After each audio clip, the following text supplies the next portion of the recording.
Maybe you won't believe me, but hear my story out until the end and draw your own conclusion. It was 8:47 p.m. when I parked my car at the gas station in Gallup, New Mexico. The sign blinked in red and blue, alternating between fuel up here and open 24 hours. Not that I needed a reminder the tank was nearly empty, and I still had over 3 hours of driving ahead. The hospital was in Farmington, but my route would take me along Route 491. My dad had been in the hospital since the afternoon. Heart attack. That was the short and blunt message my sister had sent me. It had been months since I'd seen him or even spoken to him. It felt strange to think that a phone call could have prevented this weight on my chest, but at the same time, maybe it wouldn't have made a difference.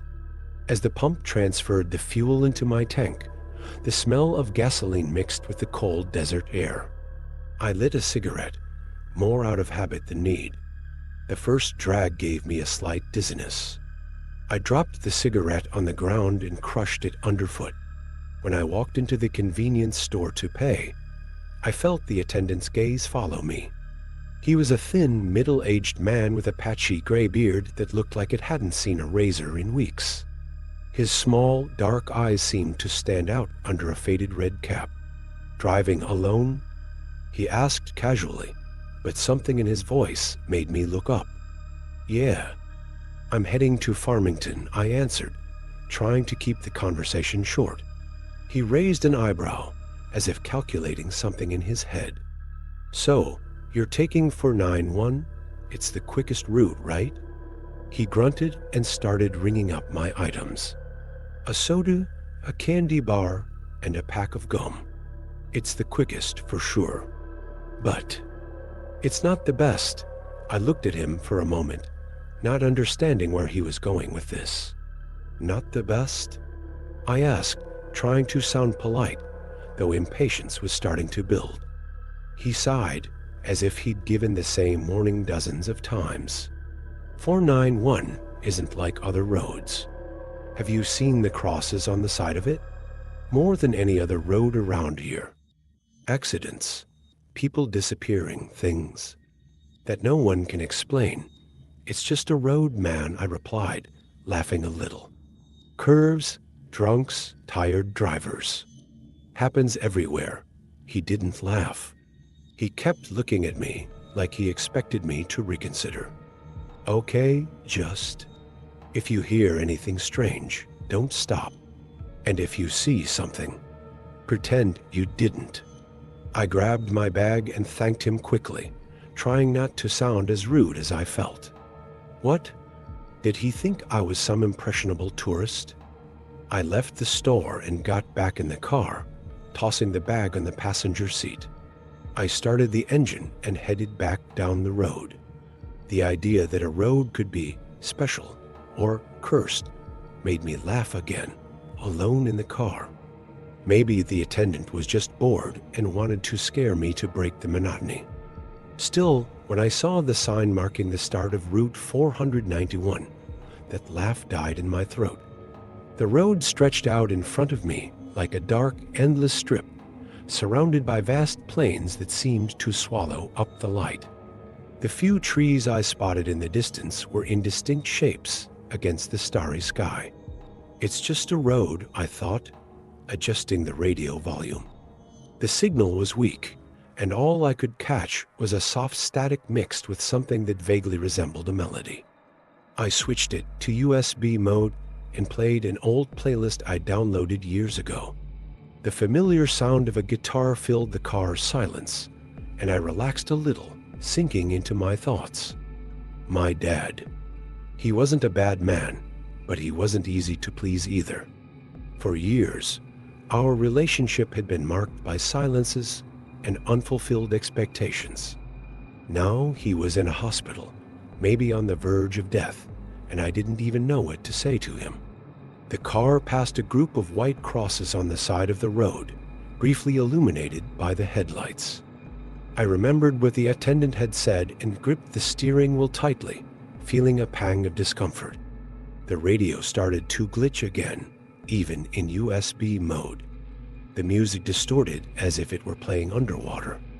I glanced at the dashboard and noticed that the digital clock had frozen.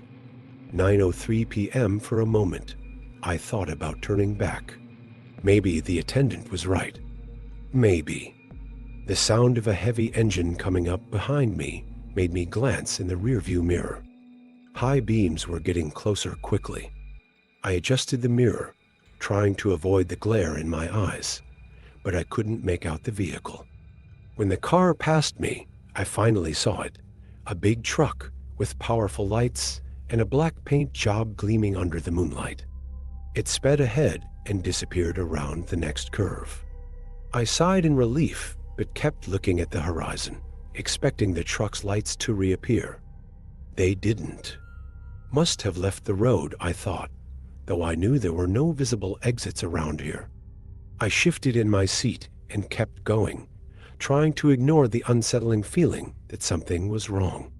The first 20 minutes on Route 491 passed without incident.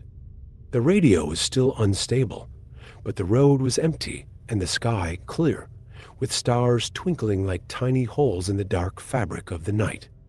I drove mechanically, hands fixed on the wheel, eyes alternating between the asphalt ahead and the rearview mirror. There was something unsettling about the darkness of the road. With no towns or farms nearby, the sense of isolation was overwhelming. It wasn't exactly fear. It was more like a kind of discomfort I couldn't explain, as if just being there was somehow against some unspoken rule. The music on the radio faded into complete silence, and a soft static filled the cabin. "Damn," I muttered, tapping the dashboard as if that could fix anything. I gave up and turned the sound off. The engine of the car and the asphalt under the tires were the only sounds. I stopped paying attention to the clock on the dashboard, but I noticed it didn't seem to have moved since the last time I looked. It still read 9:03 p.m. I rubbed my face, tired. Maybe it was just mental exhaustion. The adrenaline of having to drive all the way to Farmington was starting to wear off, and I just wanted to get there. Then I saw lights. They were headlights, reflected in the rearview mirror like before. But now there was no engine sound, no heavy rumble announcing the arrival of another vehicle. I looked again in the mirror. 2 points of light danced in the distance, but they didn't seem to be getting any closer. They just hovered there, fixed. Probably another car, I thought, trying to convince myself. Maybe someone driving slowly or keeping a safe distance. But the more I looked, the more I realized something was wrong. The headlights were too high, as if they belonged to a truck, but the lights weren't swaying, not bouncing with the movement of the road. They stayed still, static, as if the vehicle was suspended in the air. I took a quick glance at the speedometer. I was going 55 miles per hour. I sped up a little, pushing to 68 miles per hour, hoping to leave the lights behind. They didn't move. I looked again in the rearview mirror, and for a moment, I swore the lights had gotten closer. My heart started racing. My instinct told me not to look anymore, but it was like something was pulling me to the mirror. The lights now seemed to pulse. A slow, deliberate rhythm. With each pulse, they grew brighter, briefly lighting up the inside of my car in a strange, fleeting way, like flashes from a camera. I gripped the wheel tighter, my fingers turning white. "Calm down," I whispered to myself. "Just keep driving." That's when I heard a sound. Not from the radio or the engine, but from inside the car. A soft, dry crack, like something was moving in the back seat. My body froze. Looking back was the last thing I wanted to do, but curiosity, or maybe panic, won. I slowly turned my head. Nothing. The back seat was empty, except for the convenience store bag. The soda had tipped over, leaving wet drops on the paper bag, but other than that, everything seemed normal. I turned back to the front, my heart pounding. Maybe I had imagined the sound. Maybe it was the car, or something in the trunk. Yeah, that was it. Just the car, an old machine complaining about the long trip. But when I looked again in the rearview mirror, the lights were gone. The relief came as fast as the discomfort had. They had been there seconds ago, and now nothing. No trace, no sign of any other vehicle. It was at that moment I realized something else. There were no reflections.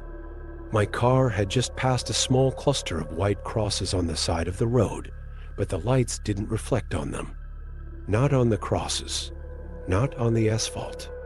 It was like those lights existed only for me. I tried to laugh, but the sound came out dry, forced. "You're just tired," I muttered. "That's all. You need coffee. You need to get there soon." Minutes passed, and the lights didn't come back. But the discomfort lingered, a constant tingling at the back of my neck, like someone was watching me. I looked at the clock again, and it still read 9:03 p.m. "This is impossible," I whispered, gripping the wheel. Ahead, the asphalt seemed to stretch infinitely, swallowed by the darkness. No lights, no signs, nothing indicating I was making progress. The feeling of being stuck in the same place was overwhelming. That's when something crossed the road. It was too fast to be an animal, but big enough to catch my attention. A shadow that appeared from the darkness on the left and disappeared to the right. I slammed on the brakes, the car skidding slightly before pulling over to the shoulder. The engine still hummed softly as I tried to catch my breath. What the hell was that? I looked to both sides of the road, but there was nothing but darkness. No sign of life, no movement. "Keep going," I told myself, feeling sweat trickle down my temples. I turned the wheel back toward the road and accelerated, trying to ignore the feeling that something or someone had noticed me. The car sounded louder as I sped up, almost as if it was complaining about the speed. The darkness surrounding the road seemed even denser now, suffocating. I tried to focus on the small details that still made sense. The engine's growl, the vibration in the wheel, the straight, uninterrupted path ahead. All of that to ignore the fact that something was clearly wrong. My hands were sweaty, slipping on the wheel, and no matter how much I tried to push the thought away, my gaze kept drifting to the rearview mirror, expecting to see the lights again. They didn't appear, but that didn't bring any relief. The radio, which I had turned off earlier, came on by itself. The music was old, some instrumental jazz that sounded like it came straight out of a 40 seconds movie. The melody, smooth and irregular, floated through the car's cabin like an intruder. "What the hell is this?" I murmured, my voice louder than I intended. I twisted the knob to turn off the radio, but it resisted. I kept turning with force until the sound finally stopped. The silence returned, but it was different this time. No more comforting hum of the engine or the slight buzz of the road. It was absolute silence. My eyes shot to the dashboard. The speedometer was frozen, the needle stuck at 0 miles per hour. But I was still moving. I could feel the wheels turning, the car still going forward. I looked out the window, searching for any point of reference trees, signs, anything that would indicate I wasn't hallucinating. Just darkness. "It can't be," I whispered, trying to stay calm. "It's just an electrical malfunction." A problem with the car. Before I could rationalize further, the radio came on again. This time, it wasn't music. It was a voice. "You shouldn't be here." My fingers froze on the wheel. The voice was female, soft, but there was something wrong with it. It was like it was. Disconnected, distorted, like a scratched record trying to repeat the same phrase. "You shouldn't be here." I tried to speak, but my throat was dry. The voice kept going with the same unsettling cadence. "You shouldn't be here." I floored the gas, desperate to get out of there. I didn't know where I was going, but anywhere was better than here. Who are you? I finally screamed into the emptiness of the car. The radio crackled, a sharp, painful sound, like it was laughing at me. Then the voice answered. Why don't you ask them? What? Who? I looked at the rearview mirror and my breath caught in my throat. There was someone in the back seat. No, it wasn't someone. It was a shape. Dark, indistinct, but clearly present. I could barely make out its contours, but I knew it was there, watching me. It can't be, I whispered, my words mixing with the frantic sound of the engine as I pushed the car harder. The figure didn't move.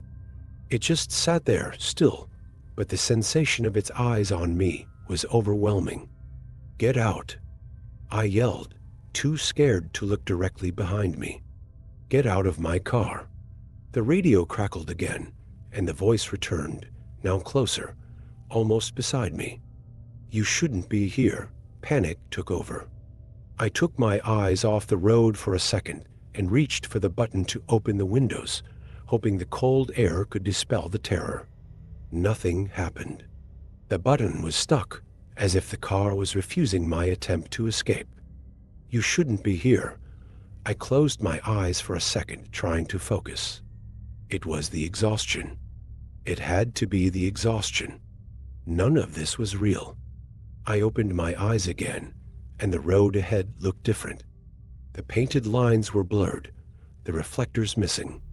It was like driving in an endless void with no beginning or end.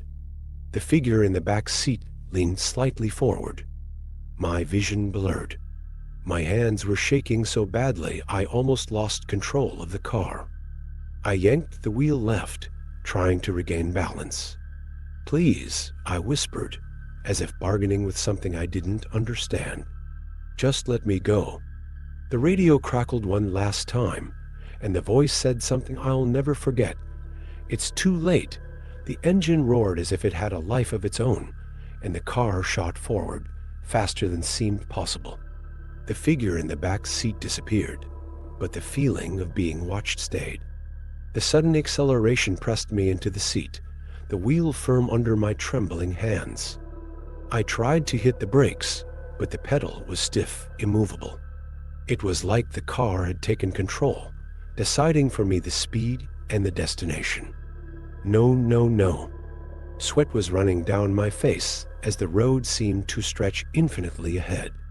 The headlights only illuminated more darkness. No turns, no signs, no indication that I was getting closer to anywhere. The car's dashboard flickered intermittently, the numbers on the digital clock changing to fast to read. 11:59, 12:01, 12:59. It was like time was falling apart. This isn't possible, I murmured, my voice muffled by the sound of the engine. I wiped my face, trying to stay lucid. I looked in the rearview mirror again. The figure had disappeared, but the back seat still looked occupied, as if something invisible were there, pressing on the air. The road, which had seemed just deserted before, now felt out of place, like a poorly made copy of a real road. The marks on the asphalt were blurred, the white lines forming patterns that made no sense. The landscape around me was just a black blur. And then, for the first time, something changed. I saw lights on the horizon. My heart leaped. Headlights? A city? It didn't matter. Anything was better than the emptiness. Finally, I whispered, accelerating even more, as if I could reach the lights faster. But as I got closer, I realized the lights weren't moving. They weren't headlights or street lamps. They were small, grouped irregularly, like candles flickering in the dark. I instinctively slowed down, the car finally responding to my command. My fingers were almost numb from gripping the wheel so tightly. The lights grew clearer as I approached. They were on the shoulder, arranged in a perfect circle. Candles. There were dozens of them, lit and arranged around something in the center. I made a slow turn onto the shoulder, my headlights illuminating the scene. I didn't know why I was stopping. Any sane person would have kept driving, but I felt compelled to take a closer look, like something was calling me. I turned off the engine, and silence returned. But it wasn't the comforting silence I knew. It was heavy, filled with expectation. I stepped out of the car, my legs shaky. The air outside was cold and still.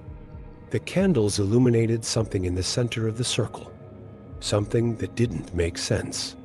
It was my car. My heart stopped for a moment.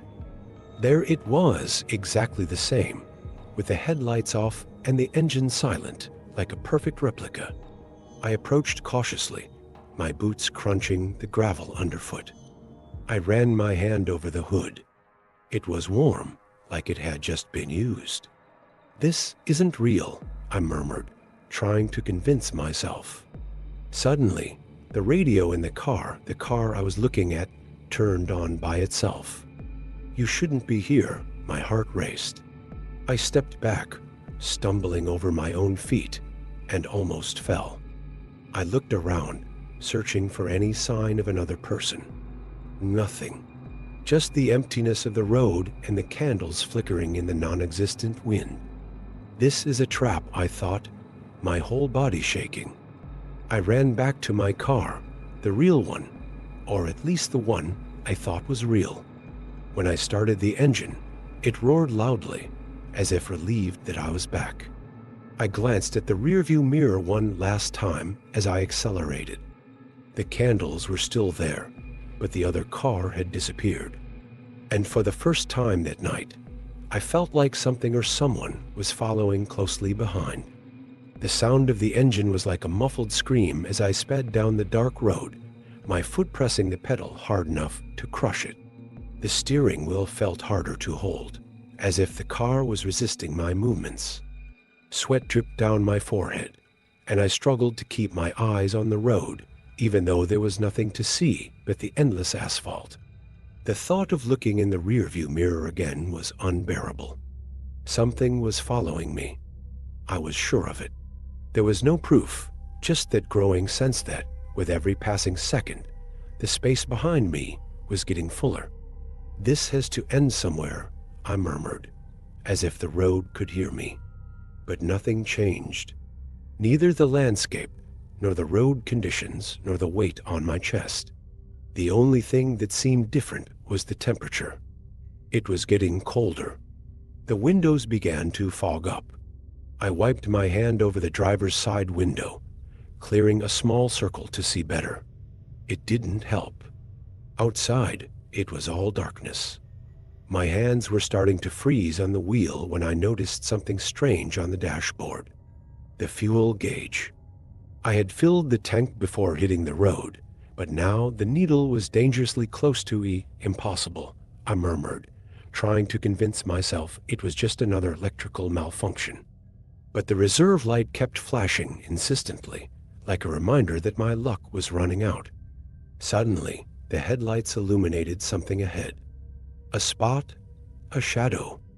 I slowed down, almost without realizing it, as the shape became clearer. It was a phone booth. I stopped the car on the shoulder, my heart pounding so fast I could hear it in my ears. A phone booth in the middle of nowhere. It was impossible not to think of old movies, of horror stories that always began with something so absurdly ordinary. But I needed help. I grabbed myself from the passenger seat, but as expected, it still had no signal. I looked at the booth, the faint light flickering inside, and I decided. I quickly got out of the car, leaving the engine running, as if that could somehow protect me. The air was colder than I imagined, cutting at my face and hands as I walked. When I got closer, I realized the booth was in bad shape. The glass was cracked, the phone hanging by a nearly broken wire. Still, I went in, closing the door behind me. I picked up the phone and put it to my ear. A low, continuous sound, like static, came from the other end. "Hello," my voice sounded strange, distorted in the small space of the booth. Nothing. If anyone's listening, please. I'm lost. I'm on Route 491, or at least I think I am. My car's having problems, and before I could finish, the static was interrupted. We know where you are. My throat went dry. The voice was calm, almost gentle, but there was something in it that made me instinctively pull back. Who's speaking? I asked, my voice trembling. Get off the road. Before I could respond, the line went silent. The phone dropped from my hand as I stared into the darkness beyond the booth. Something was moving. A shadow, or maybe several, sliding across the asphalt, fast and silent. I ran back to the car, my footsteps echoing like thunder in the night silence. I got in and locked the doors, breathing heavily as I watched through the windshield. The shadows were closer now, dancing on the edges of the headlights, shapeless. The engine roared as I pressed the accelerator, but the car didn't move. I looked at the dashboard. All the lights were off. No, not now, I murmured, turning the key frantically. Finally, the engine roared to life, and I shot out of there like a maniac, the speedometer rising quickly as the shadows disappeared into the distance. As I drove, the dashboard dials seemed to conspire against me. The temperature kept dropping, while the fuel gauge danced dangerously close to empty. I needed to get off the road, but every mile felt like the last. It was like I was driving in circles. Then, finally, something different. A light on the horizon. Small but steady, flickering like a promise of salvation. I felt a relief so strong it almost made me cry. It was something human, something real. A house, maybe, or a gas station. I drove toward the light, my eyes fixed on it as if it were my last chance to escape. As I got closer, the shape took form. It wasn't a gas station, not a house. It was a truck parked on the shoulder, with its headlights on and the driver's side door open. I slowed down and parked a few meters behind it. The engine of my car stayed running, as a reminder that I might need to flee at any moment. I slowly got out, looking around. The darkness seemed thicker here, as if it were closing in around the truck's headlights. Hello, my voice echoed strangely in the vastness. Nothing. Just the sound of wind, or what I thought was wind. I walked closer to the truck. It was old, with peeling paint and a layer of dust covering the glass. The engine was off, but the headlights stayed on, casting a faint light on the cracked asphalt. Is anyone there? I asked again, louder this time. I leaned in to look inside the cabin. It was empty.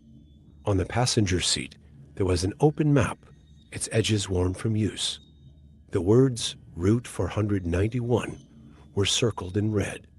This isn't good, I murmured to myself. That's when I heard the sound. A dry click like a lighter, followed by a familiar, sharp smell, gasoline. I quickly walked around the truck, my eyes scanning for the source of the sound. Then I saw it. On the ground next to the truck, there was a small pool of fuel, and the trail led straight to the tires. A lit match was slowly falling, swaying like a leaf in the wind. No, I ran back to my car, my heart pounding like a runaway machine. The explosion caught me before I could close the door. The ground shook, and a wave of heat hit my back, throwing me against the steering wheel. For a moment, everything was silent again, except for the crackling of the fire. When I finally looked back, the truck was a pile of flames, the shadows dancing frantically around it. And then I saw something that took my breath away. In the middle of the fire, there was a figure. It was standing still, as if it didn't feel the flames licking at its body. It was impossible to make out any details, but the shape was human, or at least it seemed to be. I didn't wait to find out more. I started the engine and floored the gas pedal, my tires screeching on the asphalt as I fled from that hell. In the rearview mirror, I saw the truck's light fading, swallowed by the darkness once again. The following miles were a blur.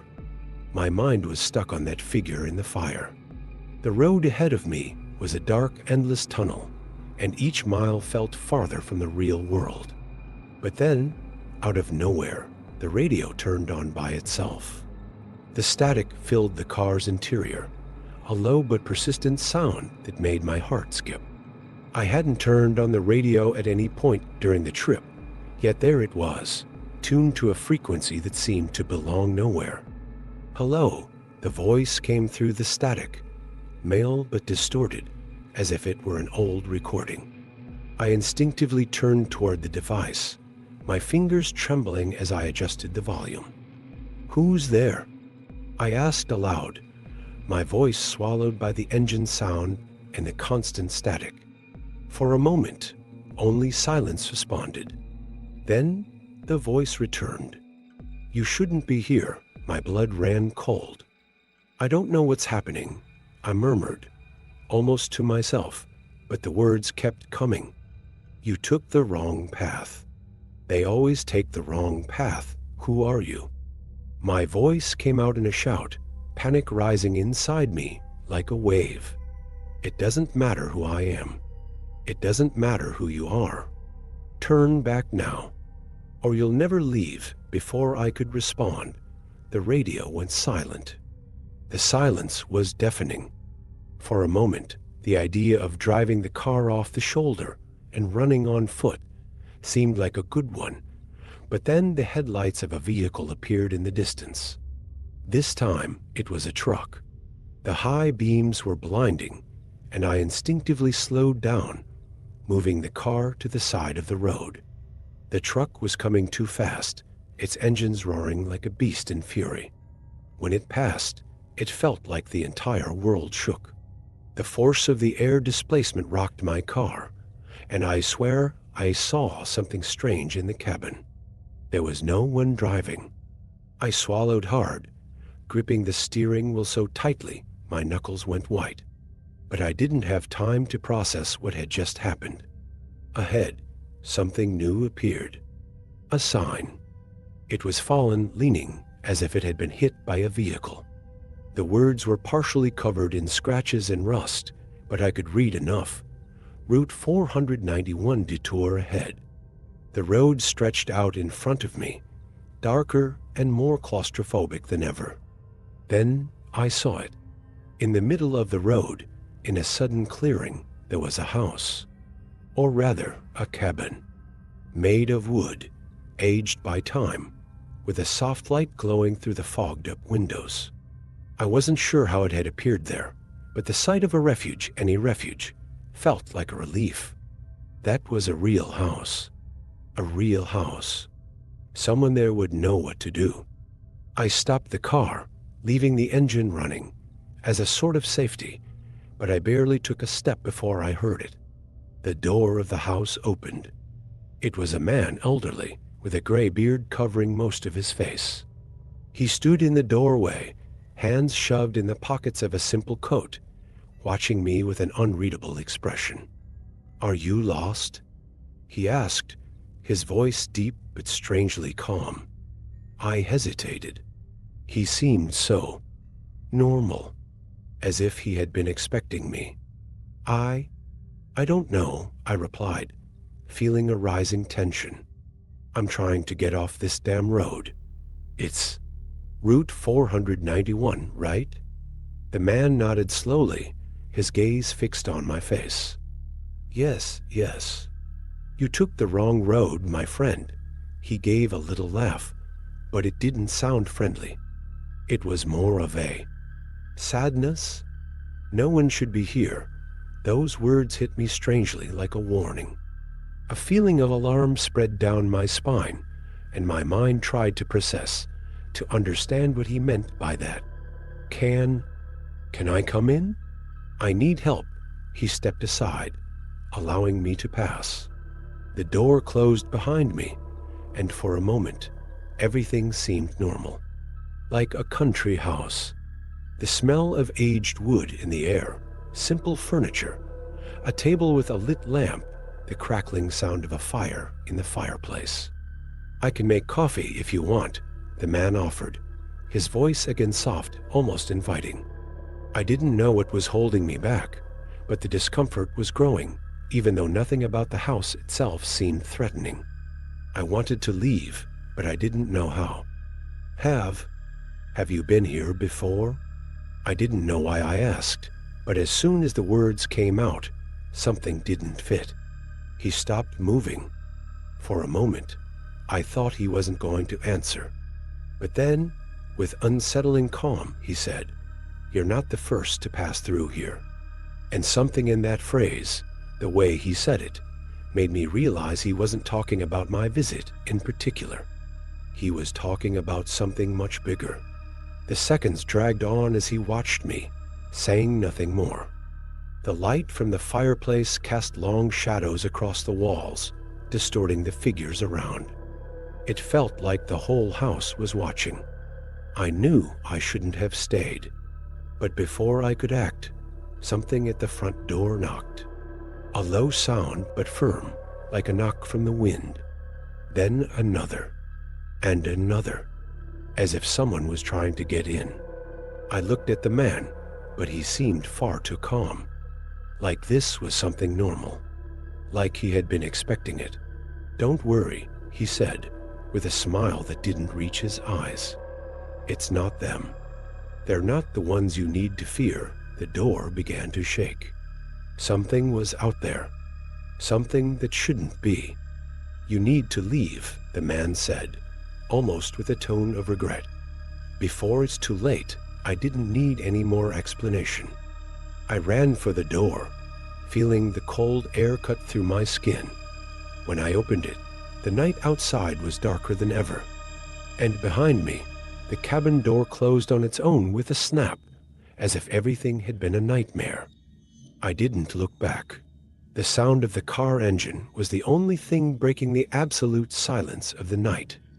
I accelerated with all I had, but I couldn't stop thinking about what had happened at the cabin. The man, the fire, the knocks on the door. Everything seemed unreal, like it had been part of a nightmare. But the fear was there, sticking to me like a shadow. The road ahead seemed darker, more threatening than ever. Every turn felt like a twist in a cruel game I didn't want to play. I just wanted to get out of that damn place. I had no idea where I was, or how I got there, but I knew I had to keep driving. That's when the car light flickered. At first, a faint flicker, almost imperceptible. Then again, this time stronger. Like the battery was dying. I gripped the steering wheel, forcing myself to stay calm. What else could go wrong? Then the car shut off. I was frozen. The engine died in the middle of the road, and with it, any semblance of control I still had over the situation. The silence was deafening. The road was empty. No other cars, no sign of life. The only thing I heard was the sound of the wind and the faint static of the radio, which was still on, but with no transmission. I slammed the ignition key, but nothing happened. There was no way to fix it. With a heavy sigh, I got out of the car, hoping the biting cold would help me think. My breath formed little clouds in the air as I looked around, trying to see if there was any light in the distance. But all I could see was darkness. I went to the hood and tried to open it, but the car was cold, like the engine had been off for hours. The fear turned into anger. How could I have been so stupid? I shouldn't have stopped. I shouldn't have believed that the cabin had any answers. That's when I heard it. A voice. "You're lost, aren't you?" I turned quickly, blood running cold in my veins. That voice didn't come from anyone I could see. There was no one there, just the road and the blackness around me. "Who's there?" I shouted, my throat tightening with panic. There was no answer, just the deadly silence.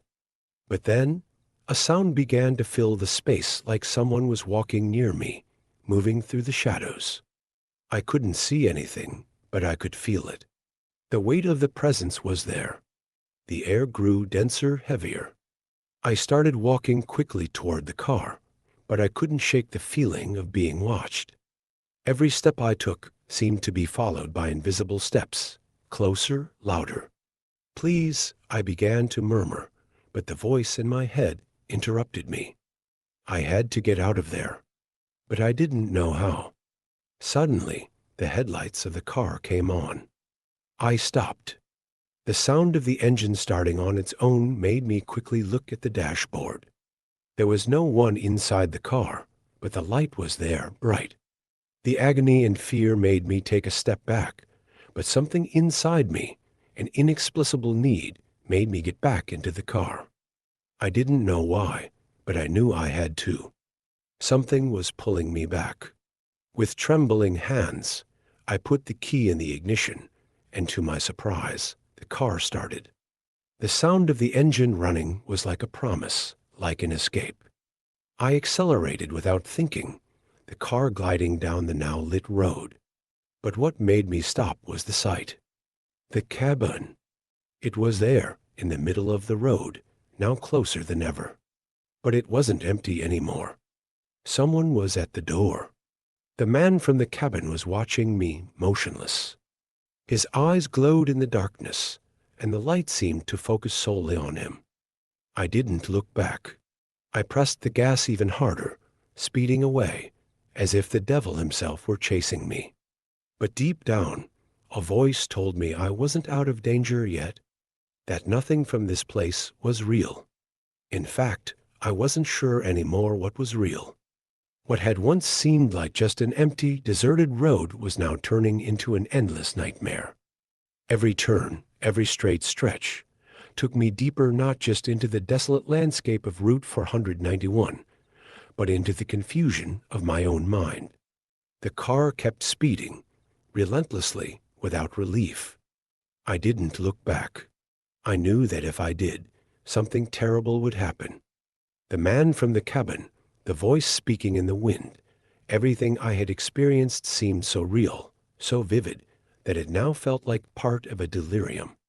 The road ahead, illuminated by the headlights, seemed endless. There were no more signs, no traces of any other human being. I was alone, more alone than ever. My mind was spinning, trying to rationalize what was happening, but every attempt only increased the sense of helplessness. Then the vision appeared. The curve ahead. A shape, a silhouette, in the mist that was beginning to form. It wasn't a person, but something else, something distorted. A man, a woman, it was impossible to tell. Just a shadow, a dark presence taking form as the car approached. I gripped the steering wheel, my heart pounding, trying to convince myself that it was just another trick of the road. But a part of me knew it wasn't.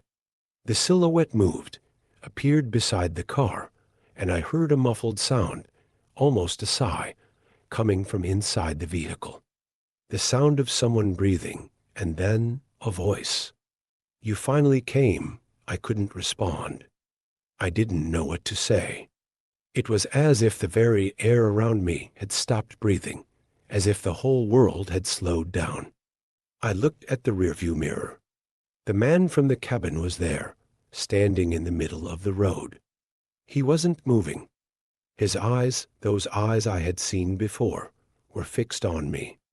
I tried to accelerate even more, but the car was stuck, as if the asphalt had turned into a river of concrete. I couldn't move anymore. With a snap, the headlights flickered, and the car shut off again.